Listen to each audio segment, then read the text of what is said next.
Hola, ¿qué tal? Estamos nuevamente trabajando con límites. Vamos a ver un ejemplo de límites en donde nos dice conjeture el valor del límite de esta función x menos 1 sobre x cuadrada menos 1 cuando x tiende a 1. Vamos a ver la solución a este ejemplo. Si observamos la función, lo primero que debemos identificar es que si nosotros pretendemos colocar el valor de x igual a 1 en esta función, nos quedaría un 0 en el denominador y se indefine la función. Entonces aquí nos sirve especialmente el concepto de límites para poder determinar el valor de esta función cuando x se acerca a 1.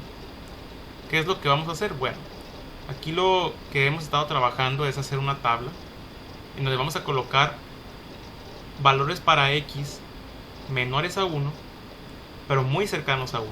Por ejemplo, podemos comenzar con 0.5, 0.9, 0.99, etcétera, etcétera, acercándonos lo más posible a 1, pero sin tocar el valor de 1, básicamente un límite. Y si sustituimos esos valores en la función, por ejemplo aquí sería 0.5, lo voy a colocar donde está x, 0.5 menos 1, entre 0.5 al cuadrado menos 1, me genera este resultado. Voy a hacer lo mismo con todas estas cantidades, sustituirlas en la función para obtener estas de aquí. Ahora, ¿qué pasa si colocamos valores mayores a 1 para x, pero que se comiencen a acercar a 1, es decir, 1.5, y luego voy bajando a 1.1, 1.01, etcétera, etcétera, hasta que me acerque lo más posible a 1, pero sin colocar directamente el valor de x igual a 1? ¿Qué obtendré? Estos resultados.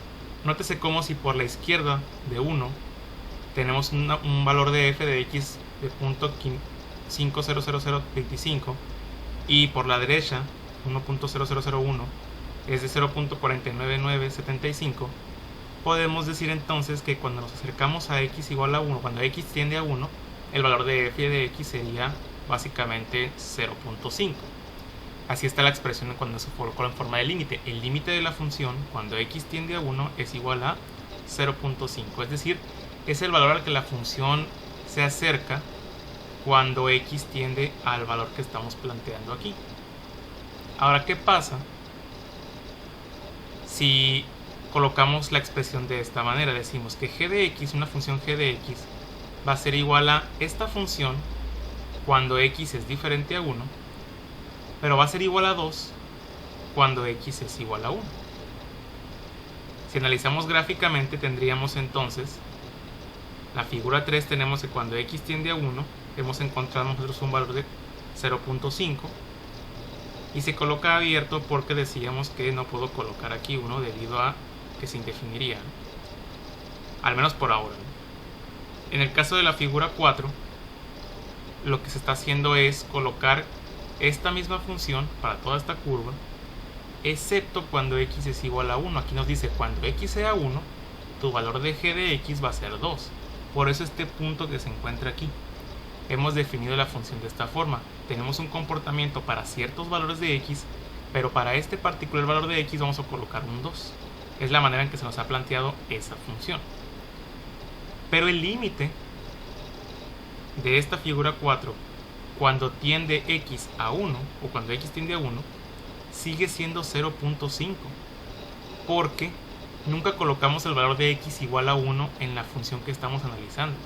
De manera que si nosotros hacemos la aproximación como las tablas que hicimos al principio, el límite para esa función cuando se acerca a 1 sigue siendo 0.5. Recordemos entonces que la definición de límite nunca sustituye directamente el valor de x que se plantea en la función, sino que hace aproximaciones lo más posible para encontrar el límite. Y con eso hemos terminado el ejemplo 1.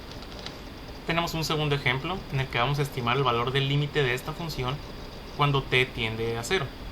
Entonces aquí tenemos la solución en donde se ponen los valores para diferentes números de t y su correspondiente valor de la función o el límite de la función.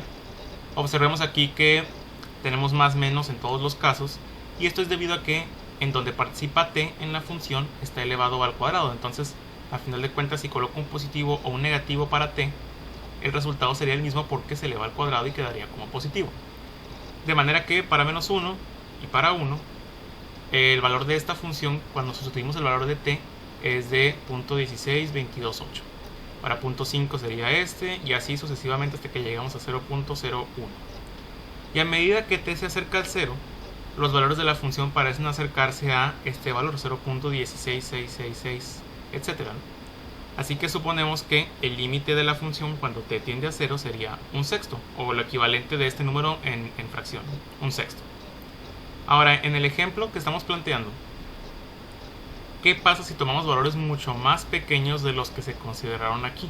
Por ejemplo, si yo considero t de 0.0005, me genera este resultado.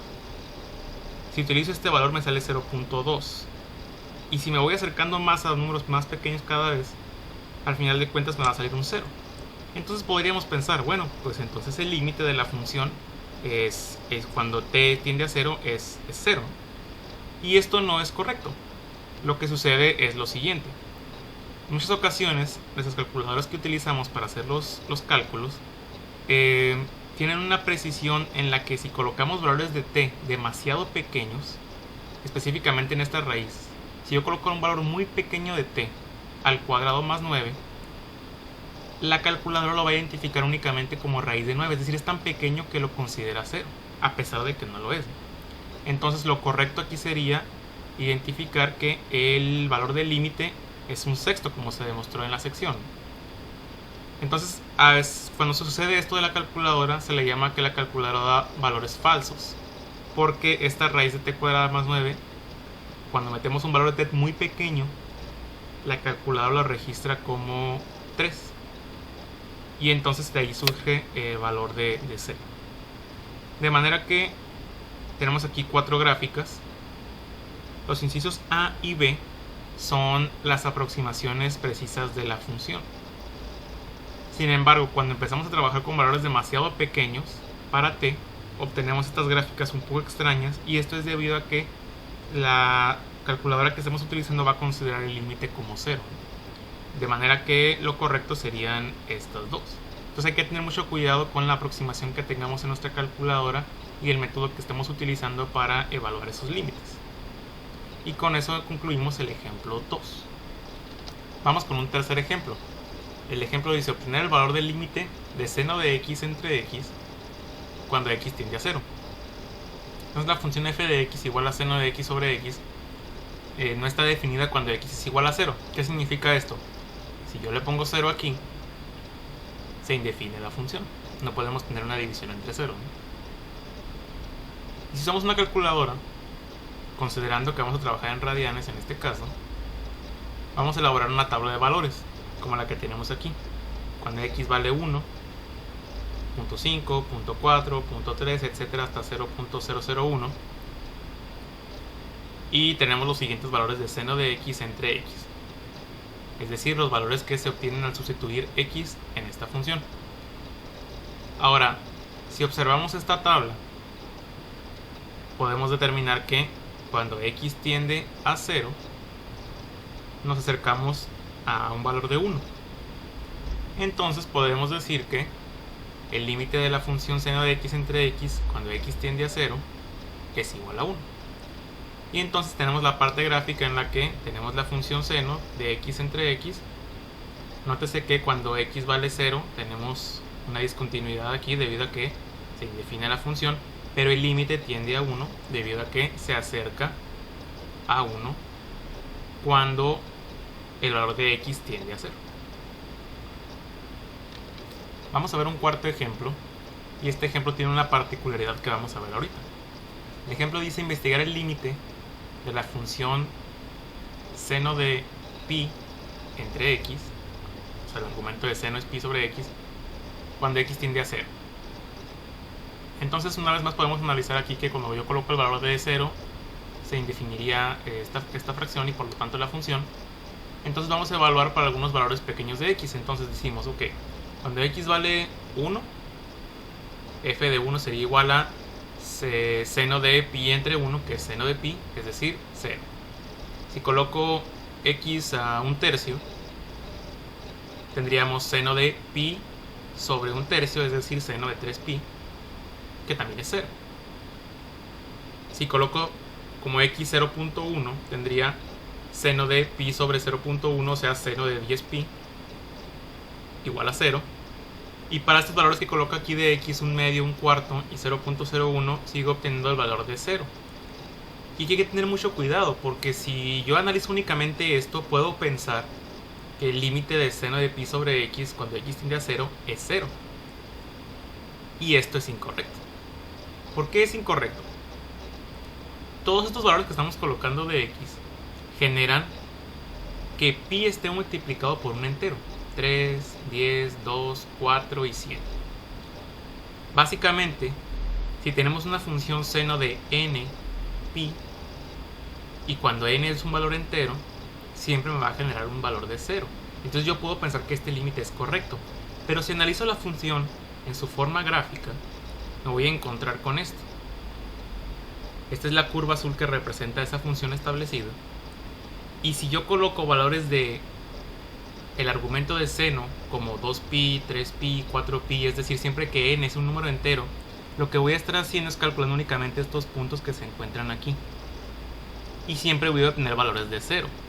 Pero si utilizo valores de n decimales, por ejemplo 3.5pi, 2.5pi, 1.5pi, menos 1.5pi, etc., voy a encontrar que mi función seno de pi sobre x oscila entre el menos 1 y el 1. Es decir, tiene este comportamiento.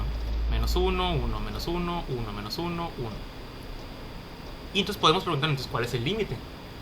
Y el problema es que para esta particular función en la que el límite no está definido, es decir, varía entre una serie de números, de manera que no puedo obtener la certeza de cuál es el valor al que tiende el límite de esa función, entonces decimos que el límite para esa función no existe. ¿Y cuál es el problema aquí? El problema es que yo tengo que tener mucho cuidado con los valores de x que estoy sustituyendo en mi función. Si no tengo el cuidado necesario, puedo sustituir valores que me pueden dar la impresión de haber encontrado un límite cuando en realidad este límite es incorrecto o no existe, como el caso de este ejemplo.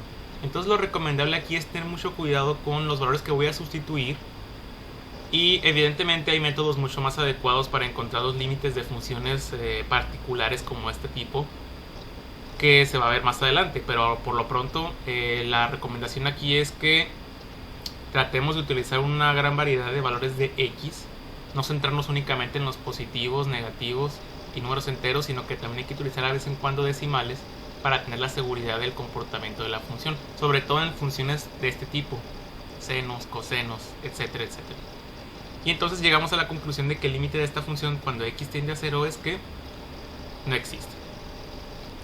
El último ejemplo que vamos a ver en este video es la función de Heaviside h, que se define por h de t igual a 0 cuando t es menor a 0 y 1 cuando t es mayor o igual a 0. Esta función lleva el nombre del ingeniero eléctrico Oliver Heaviside y se utiliza para describir una corriente eléctrica en un circuito en el tiempo t igual a 0. Su gráfica se muestra en la figura 8, es la gráfica que tenemos aquí. De entrada aquí ya nos da un comportamiento bastante peculiar porque está definida de esta forma. Usualmente estamos acostumbrados a ver funciones continuas, pero las funciones de esta forma también son muy utilizadas en el campo de ingeniería. Entonces, cuando t se aproxima a 0 por la izquierda, ¿qué sucede? Que viene la función por aquí, va avanzando, va avanzando, va avanzando, y se aproxima al 0, pero no lo toca. Pero ¿qué pasa cuando t se aproxima al 0 por la derecha? Viene por acá, tranquilamente, y llega al 1. Entonces, ¿cuál es el límite? Si me voy por la izquierda, llega a 0, o tiende a 0. Si me voy por la derecha, tiende a 1. ¿Cuál de estos dos es el límite? Y la solución a esto sería lo siguiente. Como no hay un único número al que se aproxime la función cuando t se aproxima a 0, es decir, tengo dos valores diferentes, el límite de esa función cuando t tiende a 0 no existe. Y para eso se comienza a trabajar con límites laterales, que vamos a ver un poco más adelante.